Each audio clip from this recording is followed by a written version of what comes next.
Welcome to my YouTube channel.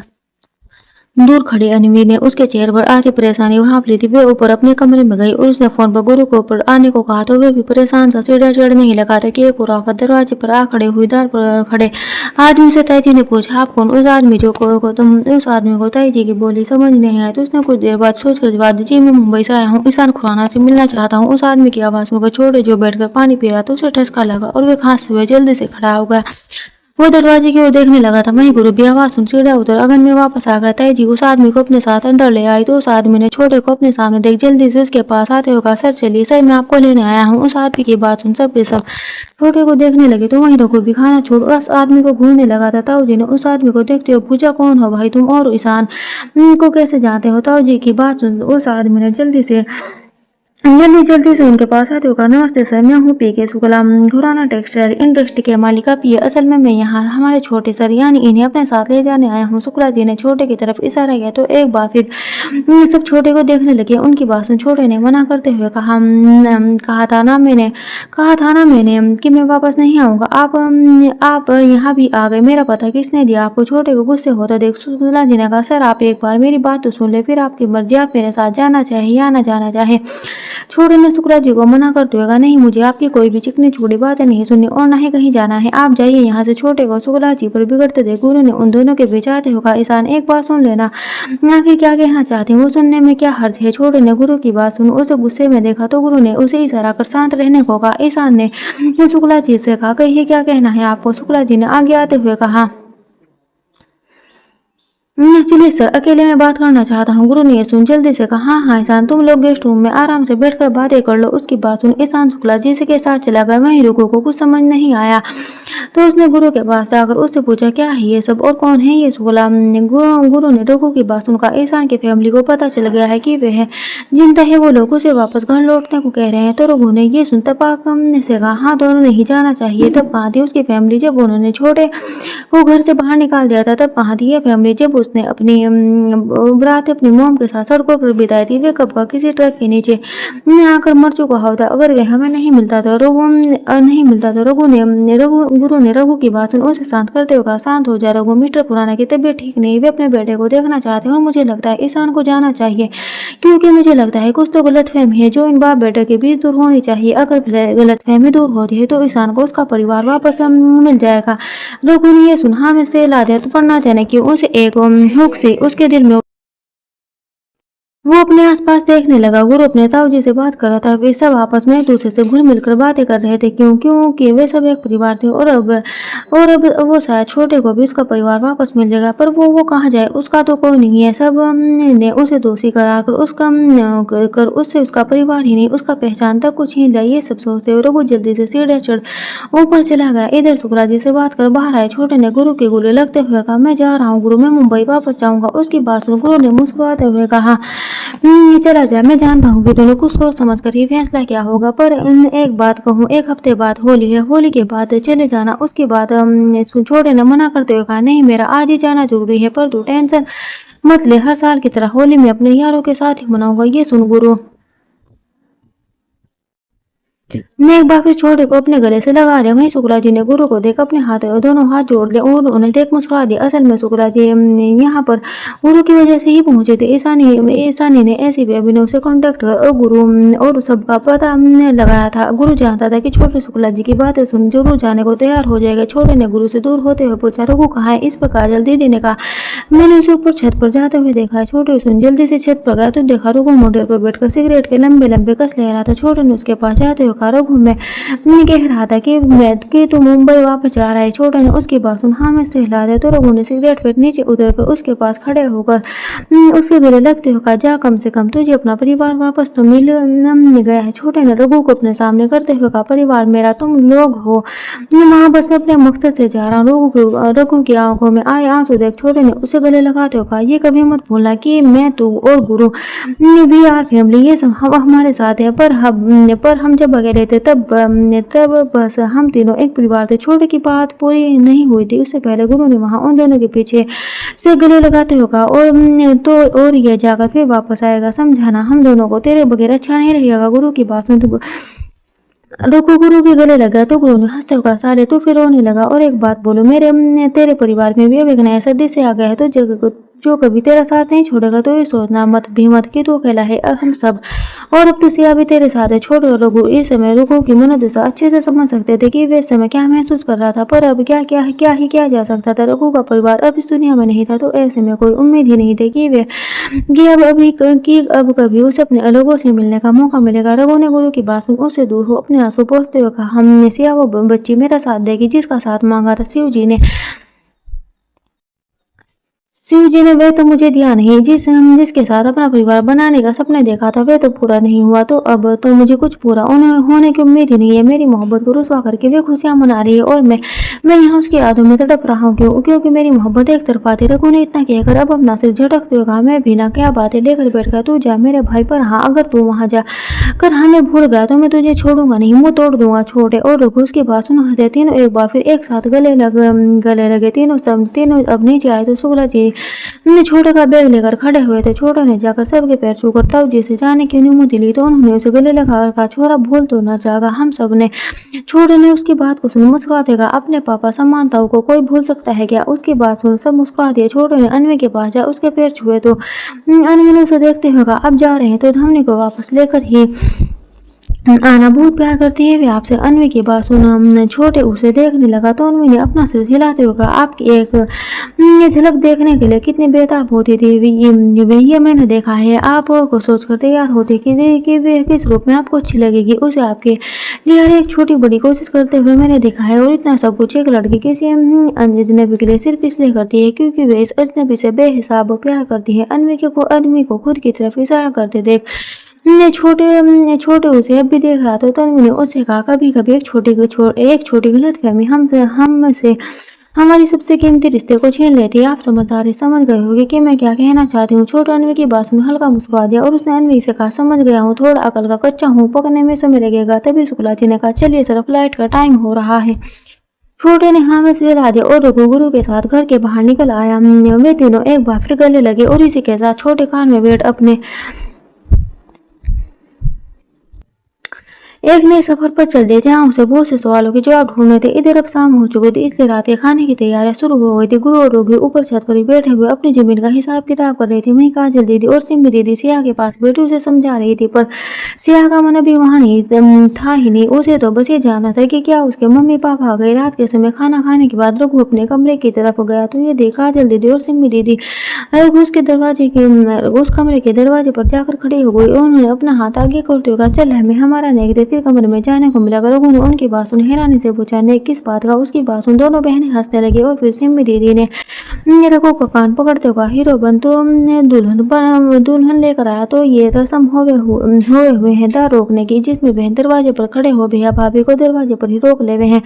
पर सिया तो अंदर है, बचा तू तो दे पैसे। रघु ने ये सुन सिम्मी दीदी से कहा, अच्छा तो आप दोनों मेरा पोपट बना नहीं हो, पर एक बात हो, मुझे रूम में जाने की कोई जरूरत नहीं, मैं छत पर जाकर सो जाऊंगा। उसे जाते देखा काजल दीदी ने उसे पकड़ते हुए कहा कि कह रहा हो से ऐसे तो इस छत पर कैसे सो जाएगा। सिया इंतजार कर रही था। उनकी बात सुन रघु अपनी जगह पर गड़बड़ हो गया। वो तो सिया के बारे में भूल ही गया था। सिम्मी दीदी ने अब जल्दी से उसकी जेब में से एक उलट निकाल हंसते हुए रघु को उसके रूम में धकेल दरवाजा बंद कर दिया। तो काजल दीदी का मुंह खुला रहेगा और उन्होंने सिम्मी दीदी को डांटते होगा, अभी उसने लग जाती तो बड़ी हो गई, पर तेरी हरकतें वही बच्चों वाली। इधर गुरु रघु को ढूंढते हुए आया तो दोनों बहनें उसे मिल गई। गुरु ने उन्हें रोकते हुए पूछा, रघु को देखा क्या। तो वो सिम्मी दीदी ने कहा कि आज तो उसने छोड़ दे, वो सिया के साथ ही सुबह बात कर लेना। उससे सिम्मी दीदी की बात सुन गुरु ने हैरानी से पूछा, क्या सिया के साथ क्यों। काजल दीदी ने गुरु की बात सुन उससे पूछा, क्या होता है, सिया के पास न जाओगे तो कट्ठे जाओगे। गुरु ने उन पर भड़कते हुए कहा, आप दोनों पागल हो गए, कम से कम अभी चाचा चाची को तो इस शादी के बारे में पता लगने थे, सिया को तो वक्त देते विकी वे दोनों अब पति पत्नी से दोनों के साथ होने से कोई परेशानी ना है, तो अभी उन दोनों में बात होना बहुत जरूरी है। खासकर रघु का सिया से बात करना बहुत जरूरी है। बबीता दीदी की बात सुन रघु ने मुड़कर देखा तो उसके पीछे ही खड़ी थी बबीता दीदी ने गुरु के कंधे पर हाथ रखते हुए कहा, जो मैंने किया है वो सोच समझ कर किया है, अब सब समझाऊंगी, पर ये बहुत रात हो गई। तो उनके पास गुरु को समझ नहीं आ रहा था, बस डरता तो सुबह कि कैसे चाचा चाची को समझाएगा। सिया भी बहुत छोटी थी, शादी जैसी जिम्मेदारी के लिए। वही रघु रघु ठाकुर सिया गुज्जर सबसे बड़ा पंखा तो यही था। ऊपर से वे लोग रघु के बारे में कुछ जानते नहीं थे। कैसे एक माँ बाप अपनी बेटी को किसी अजनबी को सौंप देना, जाने क्या हंगामा सुबह होना था। इधर रघु कमरे में आया तो कमरे को देख हैरान था। कमरे में बड़ा पेड़ फूलों से सजा हुआ था, जिस पर इस समय सिया आराम से सोई हुई थी। वह समझ गया था कि ये सब भी काजल दीदी और सिमी दीदी का क्या धरा था। सिया को सुकून से सोते देख रघु ने उसके पास जा उसका बाजू पकड़ एक झटके में पेड़ पर बैठा है तो सिया चलाई मम्मी पर। फिर अगले ही पल उसकी आंखें धीरे से खुली तो वे ठीक से पेड़ पर बैठ गई। उसने खुद को देख अपने लहंगे को संभाल रघु को देखा तो रघु ने बेड से पीलो चादर ले नीचे फेंकते हुए कहा, मेरा बेड खाली करो, सोना है मुझे। सिया ने उसकी बात सुन बेड पर बैठे हुए कहा, हमने कहा जाओ, तुम यहाँ क्या कर रहे हो, तुम कहीं और जाकर सो जाओ। इस पर रघु ने कहा, मैं क्यों जाऊँ, तुम जाओ। वे भी बेड से उठकर वहाँ नीचे, ये बेड मेरा है। सिया ने नीचे पड़े चादर और तकिए को देख वापस बेड पर लेटते हुए कहा, मैं क्यों नीचे जाऊंगी, मैं यहीं सोने वाली हूँ। दीदी ने कहा है मुझे यहाँ सोने को। रघु ने सुन सिया को देखते हुए कहा, अच्छा ये बात है, ठीक है। रघु ये कहते हुए अपनी शर्ट के बटन खोलने लगा तो सिया ने उसकी चुप्पी महसूस कर अपनी एक आंख खोल उसे देखने की कोशिश की तो झट से उठकर बोली, ये क्या कर रहे हैं आप, ये क्या कर रहे हो तुम। मगर रघु ने उसे कुछ कहने की बजाय लाइट बंद कर नीचे से तकिया और चादर उठा बेड पर चादर ओढ़कर उसके पास लेट गया। सिया रघु को अपने करीब दूर होकर बैठकर उसने चिल्लाते हुए कहा, तुम बेड पर क्यों आ गए। तो रघु ने अपनी आंखें बंद क्यों कहा, क्योंकि वह बेड मेरा है और ये कमरा मेरे भी, तुम हो जो जबरदस्ती मेरे कमरे और मेरे बेड पर कब्जा कर बैठी हो। रघु की बात सुन सिया ने अपनी तरफ पीट करके लेटे हुए रघु की पीठ पर एक जोरदार पंच मारते हुए कहा, मैं जबरदस्ती आई हूँ, मैंने कब्जा किया। सिया की आवाज सुन रघु को एहसास हुआ कि वे क्या बोल गया तो कुछ देर बाद वे अब उठकर बैठ गए और रघु से कहा, मैंने कब जबरदस्ती की। और उसने लाइट ऑन की तो देखा सिया उसके पास बैठे हुए उसे ही देख रही थी। उसकी भूरी आंखों में इस समय नमी आ चुकी थी। रघु ने उसका हाथ पकड़ने की कोशिश की तो उसने अपना हाथ उसे पकड़ने नहीं दिया, बल्कि वह अब रोने लगी। सिया ने रोते हुए, तुमने जबरदस्ती मेरी मांग भरी। सिया की बात सुन रघु ने अपना मुंह फेर लिया, क्या जवाब देता कि उसे उस समय सिया को नीले इसकी गोद में रोते छटपटाते देख न जाने क्या हुआ था कि उसने बिना सोचे समझे सिया की मांग भर दी और फिर भी बेटा दीदी के कहने पर शादी बिगड़ ली। पर इस समय रो रही सिया को चुप करवाना जरूरी था तो उसने उसे चुप करवाते हुए कहा, मानता हूँ मैंने ही शादी की, पर तुमने भी तो कुछ नहीं कहा, चुपचाप फेरे ले लिए। इस पर अपने करीब आए रघु को दूर निकलते हुए सिया ने कहा कि चुपचाप फेरे ले लिया, मुझे तो खींचातानी में होश ही नहीं था कि हो क्या रहा है, दिमाग घूम गया था, कुछ समझ नहीं आया मुझे। उसकी बात सुन रघु ने इस बार उसका हाथ पकड़ते हुए, अच्छा ठीक है मेरी सारी गलती है, अब तो चुप हो जाओ। सिया ने उसकी बात सुन मना करते हुए कहा, नहीं अपना फोन दो मुझे। रघु ने उसकी बात सुन उसे घूरते हुए पूछा कि क्या तुम पुलिस को बुलाकर मेरी कंप्लेंट करना चाहते हो। उसकी बात सुन सिया ने अपनी आंखें मीच रोते हुए कहा, नहीं मुझे अपने दोस्त को कॉल करना है। रघु ने यह सुन अपना फोन उठा से देते हुए कहा, रात हो गई, चाहो तो सुबह बात कर लेना। सिया ने मना करते हुए कहा, नहीं अभी करूंगी, मुझे आज नींद नहीं आएगी। हाँ तो तुम भी दूसरों को भी मत सोने देना। सिया को जिद करते देख रघु ने उसे थोड़े गुस्से में देखा, पर अब वो जब उसकी बात सुन अपनी आंसू भरी आंखों को घूमने लगी तो रघु ने अपना फोन पकड़ा दिया। पर लोग होने की वजह से सिया ने उसे वापस फोन दे लो खोलने को कहा तो उसने विचार से फोन कॉल कर एक बार फिर सिया को पकड़ा दिया। तो सिया ने अपने आंसू पहुंच फोन को घूरते हुए कहा, ये लड़की कौन है, तुम्हारी बहन है क्या। सिया की बात सुनते ही रघु को जैसे कुछ याद आया, उसने झट से उससे फोन छीन लिया तो फोन स्क्रीन पर प्रीति के फोटो देख उसे याद आया कि उसने अब तक अपना वॉलपेपर चेंज नहीं किया था। सिया ने रघु को वापस फोन छीनते हुए कहा, फोन क्यों छीना, कहा था ना कि मेरी दोस्त से बात करना। इतना कि अगर सिया बेड से उठने को हुई तो उसका पैर लहंगे में फंस गया, पर वो नीचे गिरती उससे पहले रघु ने झट से उसका हाथ पकड़ लिया।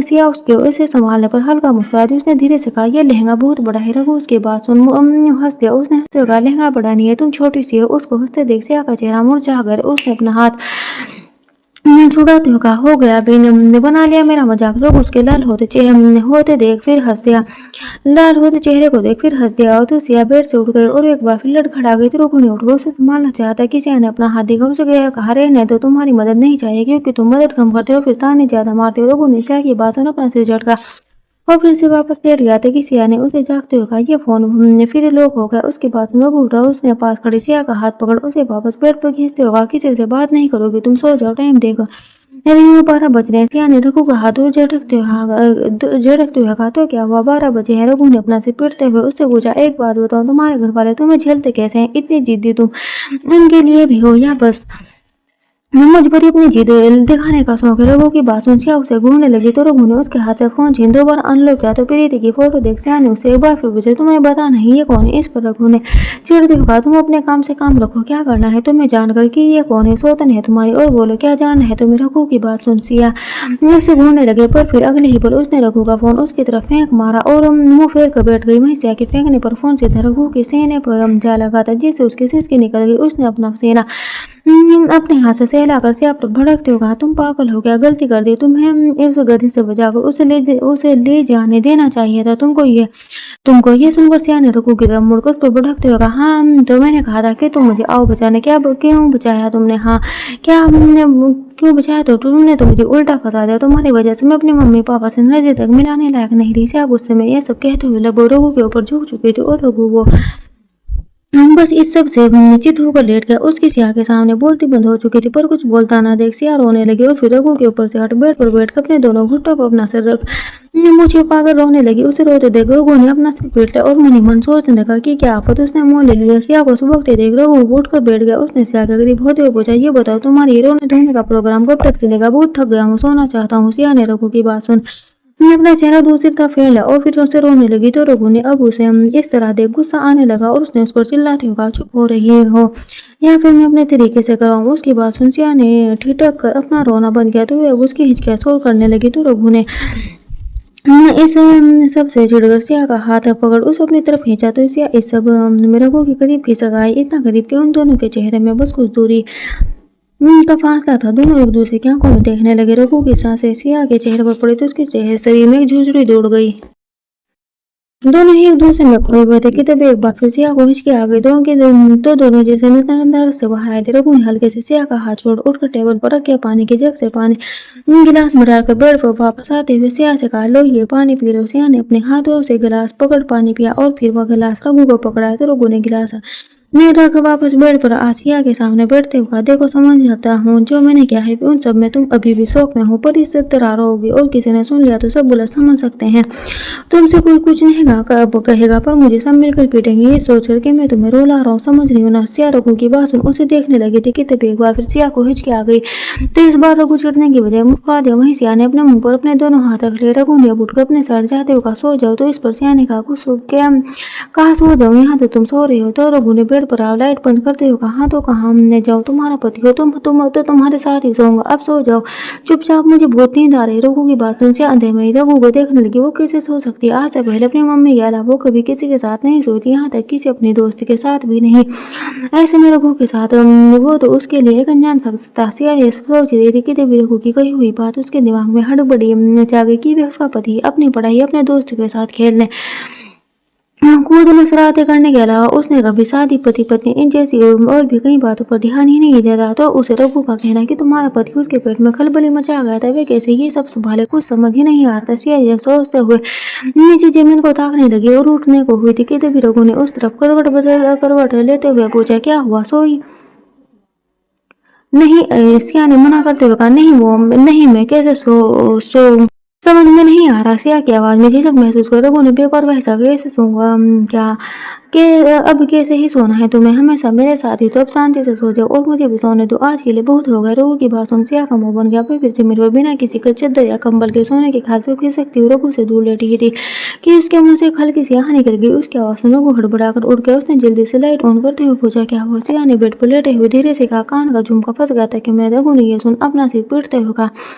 हे भगवान तुम ऐसी ही हो क्या, बिल्कुल पागल, कोई काम ठीक से नहीं कर सकती। सिया ने रघु की बात सुन अपना झुमका निकालने की कोशिश करते हुए गुस्से में कहा, ज्यादा ज्ञान मत दो, मदद करो मेरी। रघु ने उसकी हालत देखकर जल्दी से उसके करीब आ उसके कान के झुमके को और तकिए को अलग करते हुए कहा, ऐसे नहीं सो पाओगे तुम, ये सब निकालो। पहले पर रघु के उंगलियों का स्पर्श महसूस कर सिया ऐसे ही लेटी रही। वो अब एहसास हो गई थी मगर फिर वो से रघु की आवाज उसके कानों में पड़ी तो वह होश में वापस आ गई। रघु से जुवेली निकाल कर सोने को कह रहा था। उस के बाद सिया उठकर बैठ गई और उसने एक एक कर अपने कानों के झुमके बालों में लगा बांधा, हाथों में पहनी भारी चूड़ियां निकाल दी। वो अब अपने बालों में लगी हेयर पिन से निकाल कर उन्हें खोलने लगे थी कि यह सब करते करते अब उसके हाथ दुखने लगे और उससे अब अपनी भाभी यानी शीला पर गुस्सा आने लगा। वे सब उन्हीं का क्या धरा था। सिया अपने बालों में उलझ कर परेशान हो गई थी और अब तो वो थक भी चुकी थी, मगर बालों को खोलना तो था ही, इसलिए उसने एक बार फिर वही सब शुरू किया था।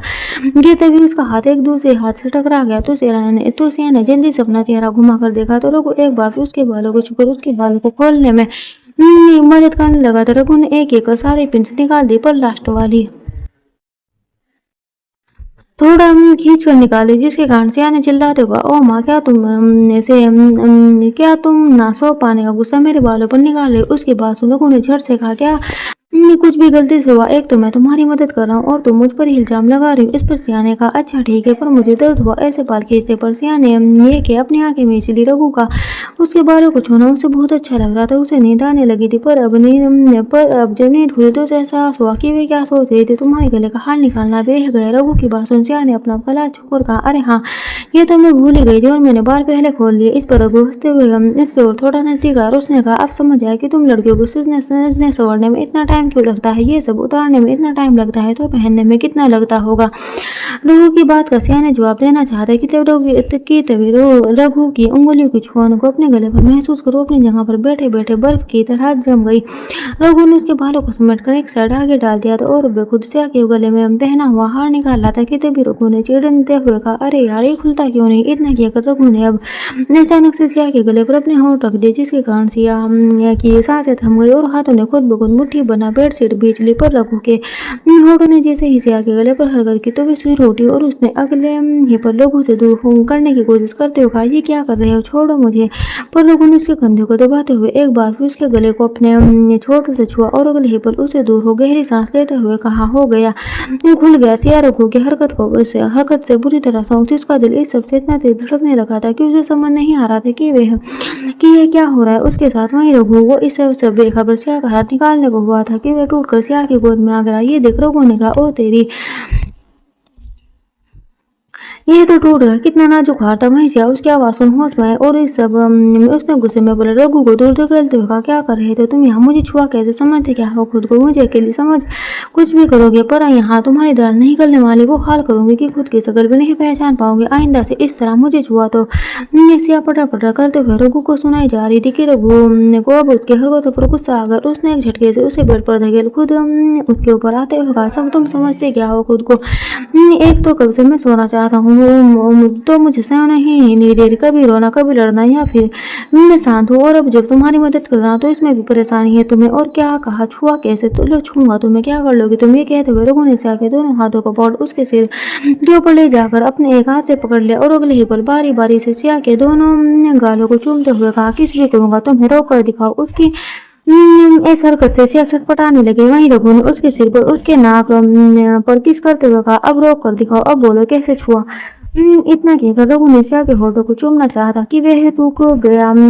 होठों के बीच इतनी कम दूरी थी कि अगर दोनों में से एक भी हिलता तो दोनों के होठ आपस में छू जाते। इतने कम फासले की वजह से रघु की सांसें भी सिया के होठों पर पड़ रही थी। रघु के नीचे लेटी हुई वह कसमसा रही थी और उसकी तेज चलती सांसों की वजह से उसका ऊपर नीचे होता सीना जब रघु के फौलादी सीने से टकरा तो रघु जल्दी से सिया के हाथों को छोड़ पलट गया। उसने अगले ही पर लाइट बंद कर अपनी आंखें बंद कर ली। वहीं सिया उसने एक गहरी सांस ली और अगले ही पल हड़बड़ा कर उठी, मगर हड़बड़ाहट के मारे बेड से नीचे जा गिरी। पैर में चोट लगी, पर रघु के डर के कारण उस पर ध्यान नहीं दिया। अंधेरे में उठकर इधर उधर भागने की हिम्मत ना हुई तो खिसकते हुए कमरे में रखी अलमारी के बगल से बनी यहाँ में जाकर छुप गई। इधर रघु, उसकी धड़कनें इस समय कलह की स्पीड पकड़ चुकी थी। वो क्या कर रहा था, कैसे वो उसे किस करने लगा, उसने सिया को छुआ है क्यों, वो क्या सोच रही होगी उसके बारे में डर गई।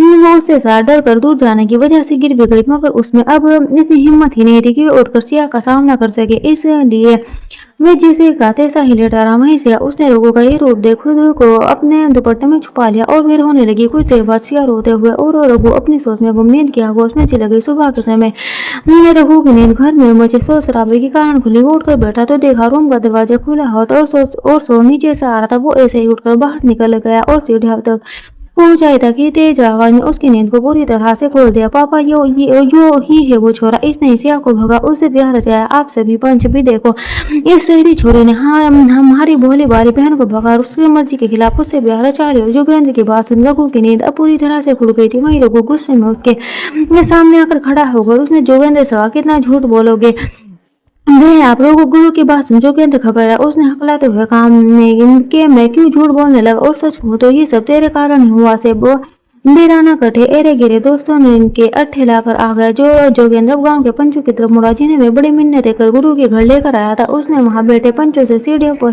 खड़े रघु की तरफ इशारा करते हुए कहा, इस छोरे की बुरी नजर थी हमारी बहन पर, ये आप सब ने फैसला करना से की सजा दोगे। इस छोरी ने हमारी बहन से जबरन ब्याह कर उसकी जिंदगी बर्बाद कर दी। जोगेंद्र की बात सुन सरपंच ने कहा, जोगेंद्र फैसला ऐसा ना होगा, फैसला पंचायत में होगा, वो भी पूरे पंच के सामने। उसकी बात सुन जोगेंद्र ने कहा, हाँ ये भी ठीक से। तो इस बार गुरु ने बीच में आते हुए कहा, वे सब तो ठीक है, पर सरपंच भी आपको नहीं लगता कि सब में जिसके साथ गलत हुआ एक बार उसकी भी बात आपको सुन लेनी चाहिए, ताकि फैसला करने में आसानी हो कि कौन गलत है कौन सही। इस पर सरपंच ने कहा, मैं थारी बात समझ रहा हूँ कि फिक्र न कर, सिया की गवाही और सभी सही बातों को जान कर कोई फैसला होगा। वो तो जोगेंद्र हम सब ने जीत करके आड़े ले आया, पर फैसला जीत करके ना होगा, सही सुनवाई के बाद ही होगा। सरपंच जी ने गुरु से बात कर ही रहे थे कि तभी वहां खड़े रामपटन चाचा बोले, माफी चाहूँ सभी पंचों दे कि हमारे बेटे ने आप सबका कीमती बर्बाद किया, पर जो ब्याह हमारी जानकारी में हुआ तो हमारे को ये हमारी छोरी को इस ब्याह से कोई एतराज नहीं। उसकी बात सुन वहां आए सभी लोग आपस में की उसमें किया कि खपाई से चिकिया आई तो खुसरो फुसरी करने लगे। मैं जोगेंद्र गुस्से से लाल हो गया। उसने अपने पापा के सामने आते हुए कहा कि जे कह रहे हो पापा की इस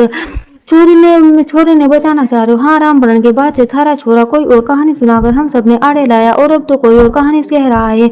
सरपंच जी की बात सुन सिया के पापा ने हाथ जोड़कर उनसे कहा, कहानी नहीं सरपंच जी, मैं सच कह रहा हूँ। और रहा जोगेंद्र का तो उसने इस ब्याह से ये एतराज था, हम इस वास्ते ये सब गहरा से। उनकी बात सुन लोग रामपटन चाचा और जोगेंद्र पर भड़क उठे कि इन दोनों ने पंचों का समय बर्बाद किया। वहीं ताऊ जी सहित घर के सभी लोग हैरान थे। रामपटन चाचा की बातें सुन सबसे ज्यादा तो सिम्मी दीदी के पीछे छुप कर खड़ी सिया हैरान थी कि उसके पापा ये सब क्या कह रहे हैं सबके सामने, क्यों वो झूठ बोल रहे थे कि गांव से आए लोग नाराज होकर अब एक एक कर जा चुके थे। तो पंच बेचाने को हुआ था कि उनमें से एक आदमी ने सिया के पापा तंज कसते हुआ, रामपटन के बिरादरी में गुर्जरों के छोरे न बचे, तो जो तूने अपनी छोरी गिर जात के लड़के के पल्ले बांध, इतनी भी जल्दी थी, अभी तो छोरी 20 पार भी ना होती। उस आदमी की बात सुन दूसरे ने भी सवाल उठाते ये बात पर तो किसी ने ध्यान ही ना दियो के बात की। रामपटन ये छोरी का एक ही दिन में चटपट ब्याह करवा दियो, ना गाँव में किसी को कानो कान खबर ना लगी, ना पड़ोसों को। रामपटन ने जी को अकेले फंसते देखा, जिन्हें बीच बचाव करते हुए छोरे की कुंडली में दोस्त था, चाहे वास्ते ब्याह आनंद फानन में करवाना पड़ा। उनकी बात सुन अब फिर सब रघु की जात उसके खानदान पर सवाल उठाने लगे थे। इस पर रघु और ताऊ जी ने मिलकर बात संभाल फिलहाल सबको विदा कर दिया था।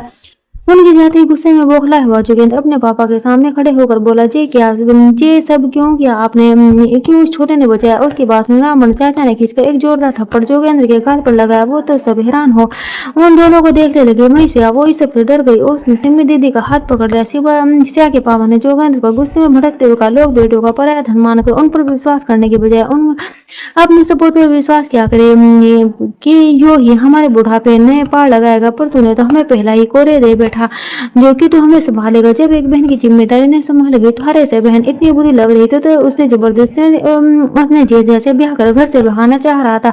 उसकी बात सुन जोगेंद्र के आगे हैरानी से फटे रह गए। अपने पापा को देखने लगा था। रामपटन चाचा को कल रात गुरु ने फोन कर पहले ही सारी सच्चाई बता दी थी। वो खुद सुबह ही गाँव वापस आकर गुरु के घर आने वाले थे, पर उससे पहले जोगेंद्र ने पंचों को बुला तमाशा खड़ा कर दिया। तो उन्हें विश्वास नहीं हुआ। तो उनका बेटा जिस तरह इतना विश्वास था वे ऐसा करेगा। रामपटन चाचा ने गुस्से में एक बार जोगेंद्र को देख और ताऊ जी की तरफ मुड़ते हुए कहा, अगर आपकी इजाजत हो तो सिया ने घर लेना जाना चाहूँ, अभी कुछ कहने की हालत में ना हो। वो समझ नहीं आ रहा। उनकी बात सुन ताऊ जी ने उनके दोनों हाथों को नीचे करते हुए कहा, हाथ क्यों जोड़ रहे होते, हाथ क्यों जोड़ रहे थाई से बेटे, मैं मना करूंगा कि। रामपटन चाचा ने अब कुछ ना बोल गया और वे अब सिया की तरफ ना आंखों से देखने लगे। सिया भी उन्हें देख रो पड़ी। किसी को कुछ समझ नहीं आ रहा कैसे इस परिस्थिति से बाहर निकलना था। सिया अभी भी शादी का जोड़ा पहने हुई थी अपने पापा के हाँ कहने पर सिर पर पल्ला वो उनके पीछे पीछे चलती। उसने एक बार उड़ सीढ़ियों पर खड़े रघु को नहीं देखा। वहीं रघु उसकी नजर तो बच जाती हुई सिया पड़ी थी और जब चली गई तो सिम्मी दे देना ताऊ जी से पूछा, योगी किसे क्या पापा अपनी सियाने जाने की वजह माना कि बेहद जिनके रिश्ते में हमारे उस सभी को झटका लगा, पर ये बात भी तो झुठलाई न जा सके हैं कि वे अब हमारे रघु की दुल्हन है। सिमी दीदी की बात सुन बबीता दीदी भी परेशान होते होगा। हाँ पापा के चाचा इस ब्याह को मंजूरी न देंगे। ताऊ जी ने उन दोनों की बातों का जवाब देते हुए कहा, अभी सिया का अपने घर जाना ही ठीक लगा, हमारे को अचानक हुई है। इस ब्याह ने सबको जोर का झटका दे दिया है, सबने संभालने में टाइम तो लगेगा। इतना कि अगर वे अब वहां से उठकर चले गए, वहीं बबीता दीदी परेशान हो गई। जो डर था वो सच होता नजर आता। किसी जतन कर उन्होंने एक रात पहले रघु को फोन कर सिया से शादी करने के लिए मनाया था। हाँ, उन्हें यकीन था एक बार शादी हुई तो फिर कोई कुछ नहीं कर पाएगा, मगर अब शादी के बचने की उम्मीद ही उन्हें दिखाई नहीं दे रही थी। इधर सीढ़ी उस पर खड़ा रघु अलग अलग अपनी सोच में घूमता। उसे कुछ समझ नहीं आ रहा था। घर में फैले तमाशे को खत्म करने के बाद उसने नाश्ता किया और अपने काम में व्यस्त हो गए जैसे कुछ हुआ ही नहीं। वहीं दूसरी तरफ मुंबई में ईशान यानी छोटे अपने घर जाने की बजाय रात को होटल में ठहरा हुआ था। उसकी हिम्मत नहीं होती उस घर में वापस जाने की जहाँ से वो अपनी मोम की लाश को लेकर बाहर निकला था। ईशान का फोन बजा तो वो अपनी नींद से जाग गया और उसने अपना फोन कान पर लगाया। उधर से शुक्ला जी बोले, सर मैं आपको लेने आ गया हूँ, आप रेडी हो गए? उनकी बात सुन ईशान झट से उठकर बैठ गया। उसने अपना सिर पकड़ लिया कि तभी एक बार फिर शुक्ला जी की आवाज कानों में पड़ी, सर आप क्या रेडी है? ईशान ने उनकी आवाज सुन चढ़ते हुए कहा, 15 मिनट में नीचे आता हूँ। और हाँ, मुझे सर कहने की जरूरत नहीं है, मैं कोई सर नहीं हूँ आपका। इतना कहकर छोटे जरूरत नहीं है, मैं कोई सर नहीं हूँ आपका। इतना कहकर छोटे ने कॉल कट किया और गुस्से में उठकर बाथरूम चला गया। ना चाहते भी उसे इस घर में वापस जाना ही था, क्योंकि उसे अपनी सो कॉल्ड छोटी मोम से बहुत सारे सवालों के जवाब चाहिए थे। इस सभी खुद को बहुत अकेला महसूस कर रहा था। उसकी माँ भी उसके साथ नहीं थी, वे गाँव में उसके साथ वापस नहीं आती। गाँव में शाम के समय गुरु रघु के साथ वापस आया तो उसे पता चला कि उसकी दोनों बहनें कल अपने अपने ससुराल वापस जा रही थी। रूम इनके सामान को देख गुरु ने काजल दीदी के पास जाकर कहा, ये क्या दीदी, आप लोग ऐसे कैसे जा सकते? काजल दीदी ने मुस्कुराते हुए कहा, इस बार बहुत दिन रह लिए थे, चक्कर में अब जाना होगा। तारे जीजा जी की भी गुस्सा कर रहे। उनकी बात सुन गुरु ने कहा, नहीं कान खोलकर सुन लो, होली से पहले नहीं जाने दूंगा। कह दो जीजा जी से अभी जाने की जरूरत नहीं है, होली से पहले कोई नहीं जाएगा, बिना बच्चों के क्या मजा आएगा होली में? क्यों चंचल? गुरु ने यह किया। काजल दीदी की 3 साल की बच्ची को अपनी गोद में उठा लिया और उनके रूम से निकल अपने रूम में आ गया। इधर रूम में अनवी सतम से फोन पर बात कर रही थी। गुरु को आते देख उसने सतम से कहा, अब बातें बंद कर और पढ़ दो, कल एग्जाम है तुम्हारा। अनवी ने फोन कट किया और रूम से बाहर जाने लगी तो गुरु ने उसे पीछे से आवाज छेड़ते हुए कहा, अरे मेरी जान कहाँ चली? पर अनवी उसे जवाब देने की बजाय बाहर निकल कर चली गई। उसके तेवर देख गुरु ने खुद से बातें करते हुए कहा, मैं है क्या हुआ मेरी जान को ऐसे मुंह फुलाकर क्यों चले गई? तभी गुरु के पास बेड पर बैठी चंचल ने से पूछा, मामा जान को? गुरु ने चंचल को अपनी गोद में उठा अनवी के पीछे पीछे जाते हुए कहा, तुम्हारी मामी मेरा बच्चा।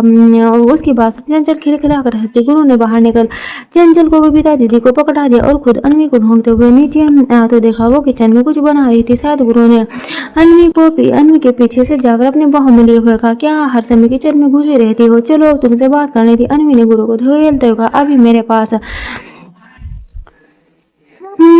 टाइम नहीं है, दूर हटिए और मुझे मेरा काम करने दीजिए। गुरु ने अनवी की बात सुन गैस बंद करते हुए कहा, नहीं हाँ बाद में कर लेना, मुझे ज्यादा जरूरी है क्या काम? अनवी ने गुरु के ऐसा करने पर उसे दूर धकेल कुर्सी में कहा, आपका भी काम तो मुझे ज्यादा जरूरी होता है, आप उसे छोड़कर मेरे पास आते हैं? नहीं ना। अनवी ने आंख बबूला हो दे। गुरु ने एक बार फिर उसके पास जा उसे बाहों में लेते हुए कहा, क्या हो गया? इतना गुस्सा किस बात का? क्या कुछ गलती हो गई मुझे? अनवी की आंखों में उसकी बात सुन नमी बनाई और उसने एक बार फिर गुरु को दूर धकेलते हुए कहा, आपसे कहाँ गलती होती है? गलत तो हर बार मैं होती हूँ।